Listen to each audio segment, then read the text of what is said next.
নমস্কার, আমি অভিজিৎ চৌধুরী। সত্যনারায়ণ একাডেমিতে 29 বছর ধরে কর্মরত অবস্থায় আছি, শিক্ষকতা করছি।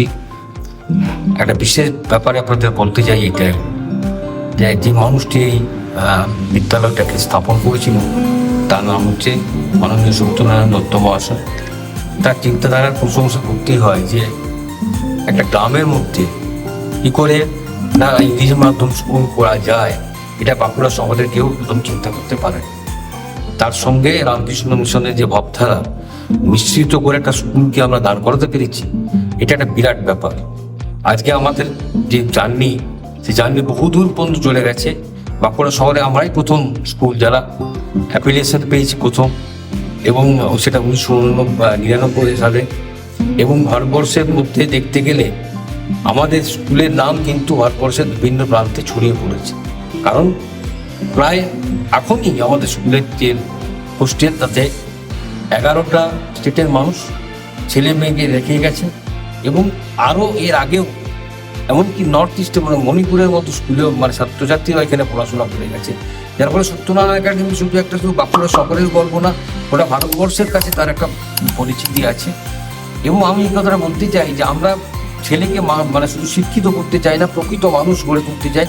মনুষ্যত্বর দিক থেকে যাতে ভবিষ্যৎ যে আমাদের দেশের যে উন্নতি হবে, অগ্রগতি হবে, সব কিছু যাতে তারা মানবিক দিক থেকে করতে পারে, তারা সে অগ্রগতির পিছনে থাকতে পারে, শুধু নিজের কথা আত্মকেন্দ্রিক কথা চিন্তা ভাবনা না করতে পারে, সেই চিন্তাধারা করেই আমরা প্রতি বছর বিভিন্ন বিষয়ের উপরে বিভিন্ন মনীষীদের উপরে আমরা আলোচনা, সেমিনার ইত্যাদি করে থাকি।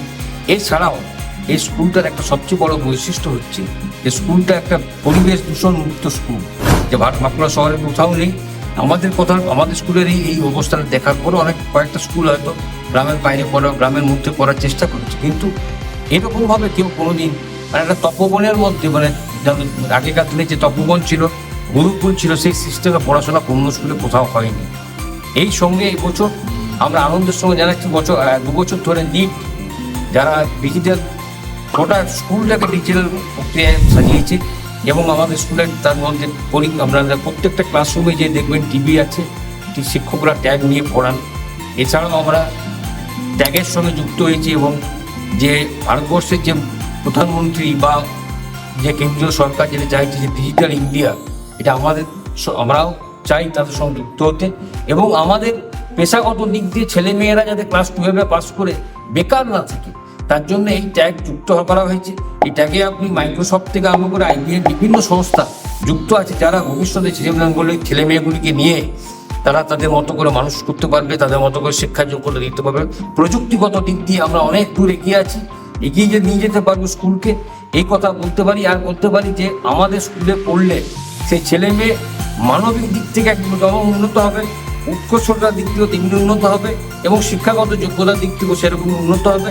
আপনারা শুধু একবার স্কুলটা দেখে যান। স্কুলে আমরা একটা কথা সত্যি কথা মানতে পারি যে ইনফ্রাস্ট্রাকচার হয়তো অন্যান্য বিভিন্ন স্কুলের তুলনায় আমরা সেভাবে গড়ে তুলতে পারিনি, কিন্তু স্কুলে শিক্ষকরা যেভাবে ছাত্রদের প্রতি মনোযোগ দিয়ে দেখাশোনা করেন, যেভাবে ছাত্রদের প্রতি পড়ান, যেভাবে ছাত্রদের প্রতি তাদের একটা অ্যাটেনশন থাকে, এটা অন্য কোনো স্কুলে আপনারা পাবেন না। আপনারা স্কুলকে দেখুন। আর ভবিষ্যতের কথা চিন্তা করে, আজকে সমস্ত ভারতবর্ষ ব্যাপী বেকারত্বে ছেয়ে গেছে, সেই ভবিষ্যতের কথা চিন্তা করে আমরা যে চিন্তা ভাবনাটা করেছি, যে ট্যাগটা আমরা যুক্ত করেছি, এইগুলোতে আমাদের যে বিভিন্ন সংস্থার থেকে এসে আমাদের মানুষ তারা পড়াশোনা করাবেন, স্কিলটা শেখাবেন, এটা যে আমরা চিন্তা ভাবনা করেছি। এবং স্কিলের পরে তারা 12-এর পরে যখন কলেজে যাবে, কলেজের পরে তারা যে কোনো ইন্ডাস্ট্রিতে যুক্ত হতে পারবে। এই চিন্তা ভাবনাটা অন্য কোনো স্কুলেও নেই, এবং প্রথম আমাদের স্কুলের এই শহরের এই জেলার প্রথম আমাদের স্কুলে এটাও হয়েছে। এই কথাটা চিন্তা করে আপনারা সবাই ভাবুন যে সত্যনারায়ণ একাডেমিতে এলে আপনার ছেলে কতটা উৎকর্ষ মানসিকতায় উন্নত হতে পারবে। আর একটা কথা বলি, সেটা হচ্ছে যে এই আমরা লোকেশনটাকে এইভাবে চিহ্নিত করেছি যে দূরে থাকলে আপনি যতটা কাছে থাকলে, শহরের কাছে থাকলে যতটা আপনি যত রকম সমস্যার মধ্যে পড়বেন, একটু দূরে থাকলে সেই সমস্যাগুলো থাকবে না আপনার। এবং পারিবারিক দিক থেকে আপনি অনেকটাই তার কাছ থেকে সাপোর্ট পাবেন, কারণ এখনকার দিনে নিউক্লিয়ার ফ্যামিলি হয়ে গেছে, সেই আত্মকেন্দ্রিক ছেলে হয়ে যাচ্ছে। কিন্তু এখানে আমরা সমস্ত এই যে রেসিডেন্সিয়াল স্কুলের থেকে সমস্ত ছেলেরা প্রত্যেকের মধ্যে এই যে শেয়ারিং করা ইত্যাদিগুলো শিখেছে।